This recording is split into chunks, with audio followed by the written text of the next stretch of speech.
आज हम एक गणित का प्रयोग करने जा रहे हैं, लेकिन उस प्रयोग से पहले मैं आपसे कुछ चीज़ें पूछूंगा जो आप जानते हैं। तो आप ये बताओ कि आकृतियाँ जो है वो कितने प्रकार की होती है? 2 प्रकार की। शाबाश। कौन कौन सी? 2D और 3D। 2D आकृतियाँ कौन सी होती है? जैसे आयत, वृत्त, त्रिभुज, चतुर्भुज, ये 2D होती है। और 3D आकृतियाँ वो होती है जो हमारे आसपास मौजूद होती है, ठीक है, जिन्हें हम हाथ से टच कर सकते हैं, छू सकते हैं, बहुत आकृतियाँ, ठीक है। तो बताओ, उदाहरण बताओ। जवाब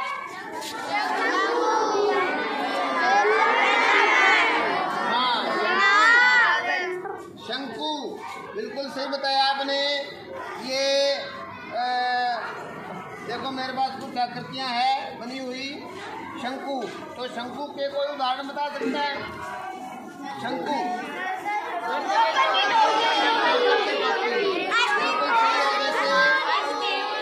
ये शंकुआकार आकृति है, शंकु के आकार की है। इस प्रकार की आकृतियाँ आप अपने दैनिक जीवन में देख सकते हो। जैसे आइसक्रीम वाला कोन, जोकर की टोपी, बर्थडे वाली टोपी, ठीक है।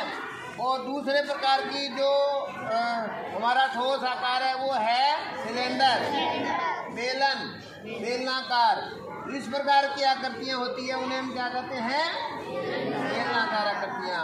और इस प्रकार के उदाहरण आपके आसपास में, स्कूल के अंदर, घरों में प्रयोग करने जा रहे हैं। वो प्रयोग ये है कि जो ठोस आकृतियाँ होती है, उन ठोस आकृतियों के आयतन में किस प्रकार से फर्क होता है, ठीक है। उनका आयतन कैसे निकाला जाता है? तो आयतन के फॉर्मूले आपको याद ही है ना? बताओ, बेलन के आयतन का क्या होता है? पाई आर की 2h, यानी पाई आर स्क्वायर h। पाई का मान 22/7, आर होती है त्रिज्या उसकी। और जैसे ये बेलन है तो ये इसका व्यास है और व्यास का आधा त्रिज्या होती है, ठीक है। और जो h जो है ये इसकी ऊंचाई होगी, हाइट होगी, ठीक है। पाई आर स्क्वायर h। और शंकु के आयतन का सूत्र क्या होता है? क्या बात बताओ? शंकु के आयतन का सूत्र जो बेलन का आयतन होता है उसका 1/3 होता है, तीसरा हिस्सा होता है। क्या होता है? 1/3 पाई आर स्क्वायर h। यानी जो बेलन का आयतन है ना, उसका तीसरा हिस्सा जो है वो शंकु का आयतन होता है। इसको आज हम प्रयोग द्वारा सिद्ध करेंगे।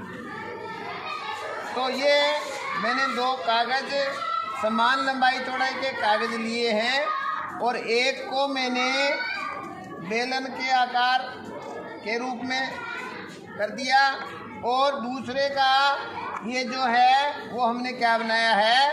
एक शंकु बना लिया। और उनका जो व्यास है वो एक जैसा है, देखो बिल्कुल समान है व्यास, ठीक है। तो हम देखते हैं कि समान व्यास की 2 हमारी ठोस आकृतियों में आयतन में किस प्रकार से फर्क होता है। ये हमारा बेलन है, ऊंचाई इनकी लगभग क्या है? समान है। तो अब इनका आयतन में क्या फर्क होगा? तो आयतन में फर्क हम देखने के लिए हम क्या करेंगे? ये हमारा जो शंकु है, इसको हम इसको हम क्या करेंगे? रेत से भर के बैठ जाओ तुम, रेत से भर के, ठीक है। इस प्रकार से रेत से भर लेंगे और इस बेलन के अंदर डालेंगे इस प्रकार से। कितनी बार डाल दिया? 1 बार। उसके बाद 1 बार फिर भरा मैंने, फिर डाल दिया। देखो इनकी ऊंचाई एक जैसी थी, ठीक है, और त्रिज्या भी एक जैसी थी, लेकिन आयतन में देखो कितना फर्क हो गया। उसके बाद 1 बार फिर से भरा, और तब जाके ये बेलन भरेगा। ये देखो इस प्रकार से पूरा पूरा रहता है इसमें आ गया, फिर भरा है। समझ आ गए? इसका मतलब बेलन का आयतन शंकु के आयतन का 3 गुना होता है। या हमारे पास ये दोनों किस प्रकार की आकृतियाँ हैं? बेलनाकार आकृतियाँ हैं, ठीक है। इन आकृतियों को मैंने क्या किया है कि 2 समान लंबाई चौड़ाई वाले 2 कागज लेके 2 शीटें लेके और एक शीट को मैंने किसके अनुसार मोड़ा है? चौड़ाई के अनुसार, यानी चौड़ाई के अनुदिश मोड़ के बेलनाकार आकार दे दिया। और ये जो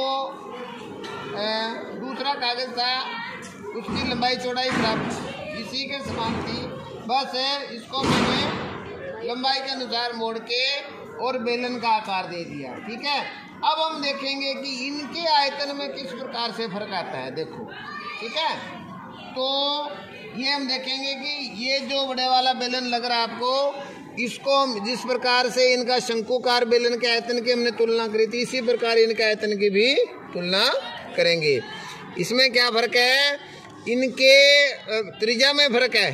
ठीक है, इसका व्यास ज़्यादा है और इसका कम है, और ऊंचाई का भी है, ऊंचाई उसकी कम है, इसकी ज़्यादा है।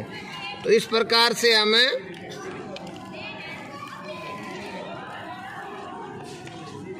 ये आयतन की तुलना हम करेंगे तो देखेंगे कि ये देखो, ये पूरा भर गया है भाई। ये छोटे वाला बेलन जो है ये भर गया है, और इसको हम खाली करेंगे तो ये नीचे वाला भरेगा नहीं। ये देखो, ये आधा ही हुआ है लगभग, आप देख सकते हो यहाँ आके ये आधा ही हुआ है। ठीक है, तो इसका मतलब व्यास में फर्क पड़ने से, त्रिज्या में फर्क पड़ने से जो है इनके आयतन में कितना फर्क पड़ गया।